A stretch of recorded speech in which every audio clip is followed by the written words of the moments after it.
Now listen. Did you notice that? Did you notice any change? And look at this. It's just straight. It's just straightforward. But when I put this in, see what happens. As if it's shaking the stuff. It's creating some kind of effect. The more you go, the more it becomes. When I bring it down, it goes normal. It's just going straight. Yeah. So that is what this guy does. If you want a feel of that in your music, most times I fix it in high life music or Afro pop sometimes. Alright, and this is what? This is to change or to assign the amount of bars you want to work with. Gone were the days when FL Studio was from. I started using FL Studio when it was FL 5, 6.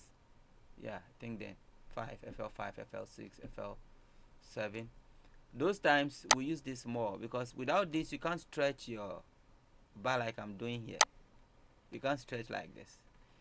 You have to use this to stretch. When you are going, and it will keep stretching for you. But now I don't even know why it's there, because even if it is not there, I can still stretch my bar. And then aware, FL Studio knows best why they placed it there. It's interesting though. So now this is to give you the amount of. Okay, please, I have a call. Let me get back to you, Gabby. Okay. All right. Okay, so by stretching this, I am telling FL Studio that I want to work in this amount of bars. Now let me take you through something. Let's just take these things off. We'll come back to that, don't worry. When you watch the channel rack, it gives us some shape, some little what do we call it? Will I call it rectangle or container or whatsoever? Let me call it a container because we have to fill them. It gave you some containers and they are in 444 bit, right? 1 2 3 4, and it gives you another one red, 1 2 3 4. Observe these things very well. Whenever you click on your spacebar or when you click on play, there's a button reading under. Can you see it? It's reading. What it does is that it's reading whatever is inside this bottle or this container, so that once I click here, it means I filled that container. When this thing appears here, it plays whatever is inside there. So when I click here and I click here, look at what happens. It's telling me I can see you, I can see you, and I can see you, right? Now without it, look at what happened. It's not seeing anything. So that is automatically the way we used to play our beat. So when you are playing your beat, you watch this stuff moving around and it tells you where the beat is supposed to be. And it is 4 beats in a bar. So we have 4 beats for 1 bar, 4 beat 1 bar, 4 beat 1 bar, 4 beat another bar. So that means that we have how many bars here? 1 2 3 4. We have 4 bars. Today we want to be working with about 8 bars or 12 bars or 16 bars. So choose for me. What should we work with? Let's work with 16 bars. Okay, 4 times 4. So we have 4 bars already here. I am telling FL I will be working with. When I click here, I'm telling FL I'm working with 8 bars. When I click here, I'm telling FL I'm working with 12 bars. It's going to add 4 more bars. When I click here again, FL is telling me, I'm telling FL that I'm going to work in 16 bars, which I can assign here 16 also. So when I assign there 16, let me see whether if I fill here for, it's not working. I don't need you, bro. It's more like you're distracting my work. Let's do simple work. So let's insert 4 more bars. 4 more. I'm telling FL I need 4 more. I need 4 more. I need 4 more. That is how many? It's not more than 16 now. Okay, I guess it's 16. 1 2 3 4. So let's take this one out. 1 2 3 4. We'll be working with 4 4 4 4. That's 16. Now I did something the other time. I don't know if you observed me. I went here and clicked on something. So I want to show you something here. We need to learn about these stuffs so that we can start working. Now this is the piano roll. When you click on this, it's just the same as this. I taught you about that last time. This is the piano roll. So sometimes when you come here and you right click, instead of going there, you just click on piano roll. It takes you to the piano roll. This piano roll, what it does is that it gives you a graph where you can arrange your tones, your notes. You see, I can choose to place one here and then place another one here, or I can choose to move it up. You see what is happening? It's giving me another sound.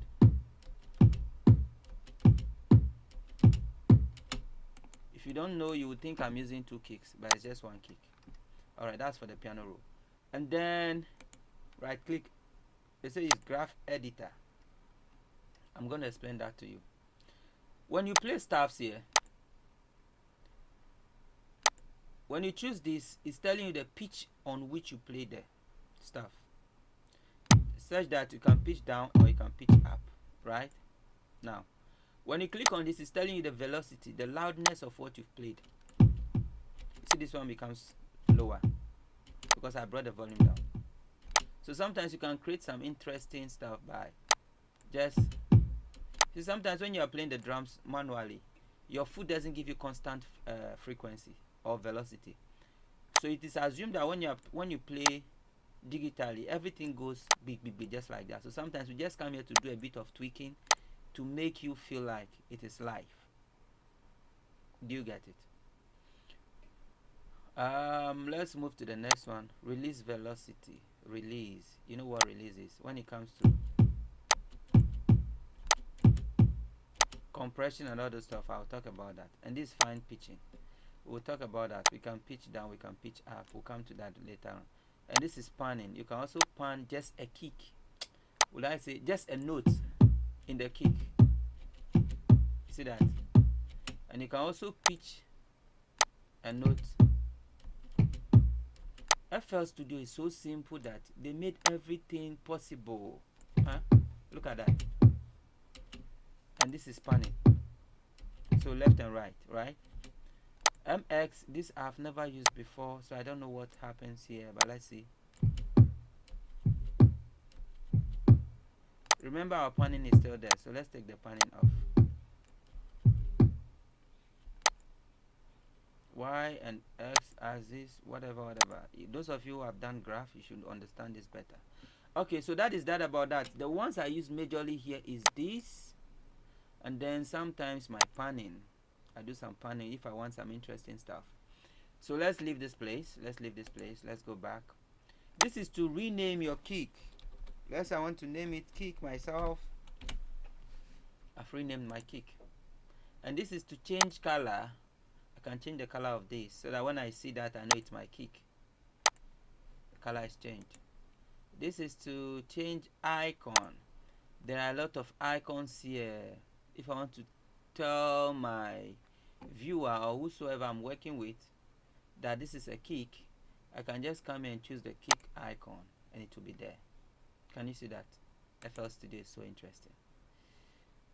Load sample. If I don't want to use this particular tone and I feel like I want to use another one, I can go and load another kick. That's from anywhere I have. If it's on my pen drive or whatsoever, I can go and load it and open and it comes there. Do you understand? Then cut itself. I've never used this before. Let's leave that. I told you there are a lot of stuff in FL I have not done after 17 years of using FL.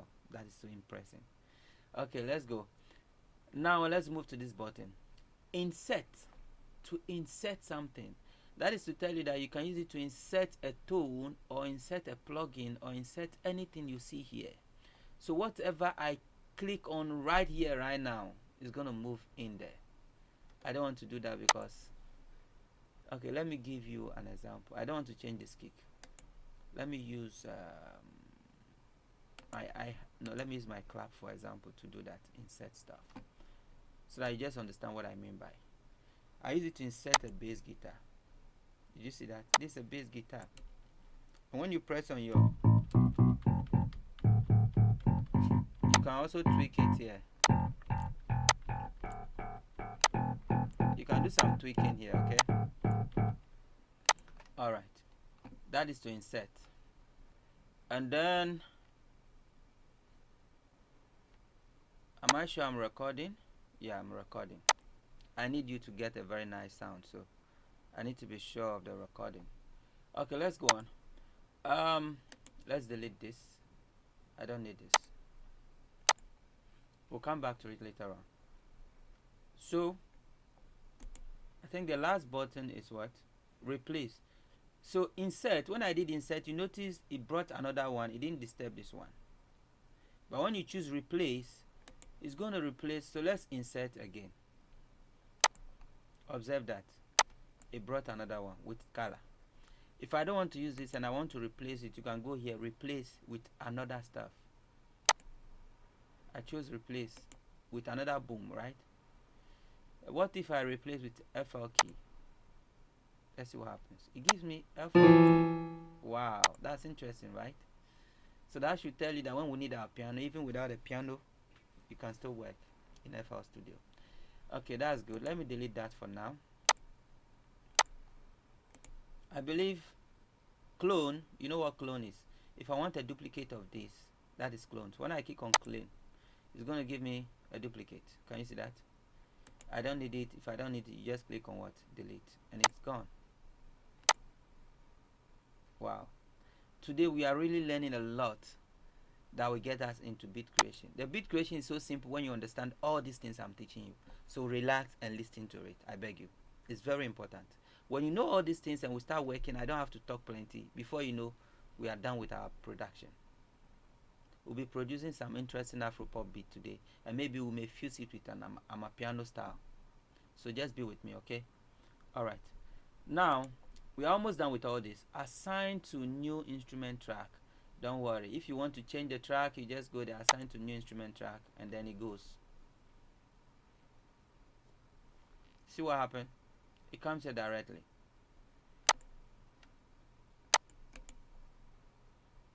If you don't want it that way, you can just come here and then remove your unassigned to new instrument track.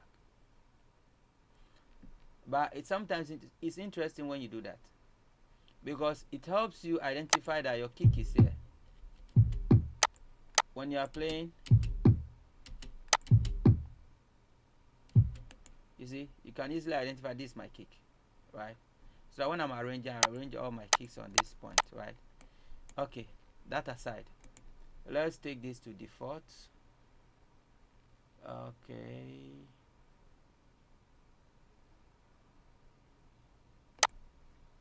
Let me delete it.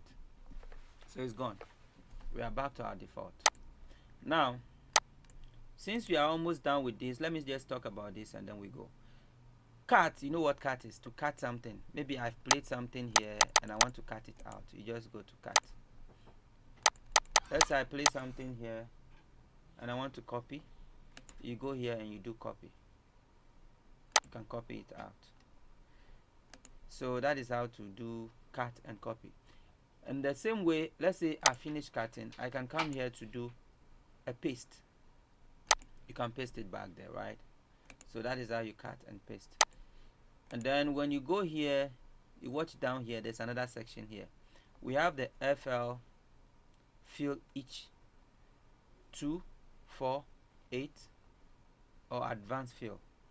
Now I'm going to try from the 2 and you see what happens. When I click on 2, see what happens. It's filling those containers for me by 2 beats. When you count 1, 2, it fills 1. 1, 2, it fills another. So when you click, it plays just like that because of the type of fill I chose. Let me choose 4 fill. It gives you space in between, 3 space in between. Can you see that? And if I choose 8 fill, it gives you a broader space. Can you see that? Alright, so that is that about that. Now let's go to the advanced fill. This I've never used before, but because I've been using the other, I think I can tweak this to get something interesting. See what happens? It fills the beat for you, but you can use this meter to change the position of the fill. Is it not interesting? Instead of filling and playing just the beginning, you can tell it to play, no, play the 2, the next button. It sounds the same, but it's not the same. There's difference. I will explain that to you later on when we are working. So let's just take it to default.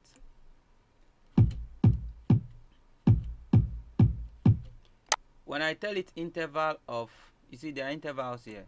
You can choose the amount of interval you want the kick to be. You can tell it just 1. You can tell it 2. Just like we were doing there. The ones we have there are just default ones. Here you can tweak it according to how you want it. If you want the fill to be 6, you see it's giving you something interesting already.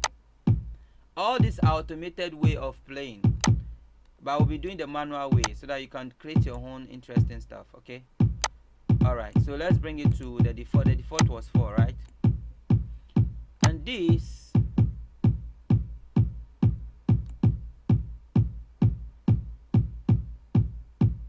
do you notice something? It's creating some interesting feel. So you can tweak this and then understand how it works later on.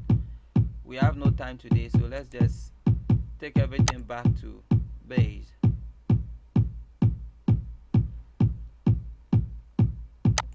Thank you. That's where you play, and this is where you stop it. And you can reset everything back. When you are done and you feel you like it, you just click on accept. But that is not what I want, so let's just cancel. I'm just showing you the buttons there. You can play with them later on. Rotate left, rotate right. This also I've never used before, but as we go, we may understand what it means by rotate left and rotate right. Let's leave that aside and go to, I think basically these are the ones we'll be using for today. These other stuffs are for advanced stuffs. We'll come to them, MIDI and the rest. We'll come to all those stuff. But now what we are coming to work with are these ones. That is the major reason why I introduced you here. So now, are you ready for beat making? Let's go into beat making now fully. There are some stuff up here I didn't teach you about yesterday, which I want to talk about today before we start. The part here is telling you the pattern. That is what they wrote in short. Part is pattern. Normally when you are playing in pattern. This is one pattern. I can go to 2 and choose another pattern and play something different. Now observe this. When I click on play, what is in this pattern is different. Now listen to this pattern. It's different. So that is to tell you that you can create different patterns and then you arrange them on your playlist to create your music. So when you click on part, it means you are playing in part. But when you click on song, it means you are now working on the playlist. It means you have to arrange whatever you've played in the patterns here. We'll be doing that, don't worry. You understand? I'm just giving you an overview. And then this is the play button, as you know, and this is the stop, this record, to record audio. When you right click, it's going to tell you the amount of stuff you can record through. You can record an audio, you can record the beat, you can record a note, you can record automations. You will understand all those things later on. As we go on, I'll teach you about that. So let's leave that aside. Now, this is one major thing you need. Some people call it BPM, while we call it tempo. This is where you arrange your tempo depending on the speed of the song, how fast you want the song to go. You choose your tempo here. When you click on your tempo, because today we want to work with Afrobeat, I want us to work in a tempo between 100 to 110. So between 100 to 110, the average is 105. Let me use 105 for the day. Now, I've chosen my tempo. If I want to know the speed of my tempo, just click on this button. That's metronome. You click on it. It's telling you the speed. So that when I increase this, see how fast it goes. And when I bring it down, it goes slower. You get it? But if you want a default, you just go here, tap, and you choose what you want. Now let's mute this guy. Choose how speed you want it. So you'll be clicking according to how you want your speed. So let's say You can be singing your song while you tap on this, so that you know whether the tempo is okay for your song. Then when it's okay, you just stop there and you leave it, close it. Automatically it affects the tempo here. FL Studio has a lot to teach you. So for today, let's just end this here, and then we continue with the beat making. Thank you. Alright, I'm back. We are starting with the Afro pop beat. I explained a lot of things about these things to you the other time. So now let's just continue from how we can insert our fill. These are our containers, as I said earlier. So we are just clicking to get the kind of, we said we are playing Afro pop. How do we want our kick to go? You see, when you are planning to play a beat or produce a beat, you should know the style of song and then the way you want your kick to sound. In Afro pop, we have different styles. What style am I going with? I want to go with the old time, they call it galala. In Nigeria, they call this beat galala. The kick goes steady. You can see as I press the space bar, this is not sounding. Why? Because I'm in the song mode. So we have to move to the part mode. So now the kick is sounding with my tempo, right? And remember I said we'll be using 16 bars. I've added 4 more bars, that's 8. I'm adding 1 more, that's 12. I'm adding another bar, making 16. So now, instead of inserting one like that, why don't I do this? Use the fill like I taught you to give me all the steady kick. Now I feel the kick is too hard. So what if I go in here to do a bit of pitch like I taught you? Okay, if this is the kick I want to use, then I just leave it like that. But if I feel like compressing, I can also go here to do compression.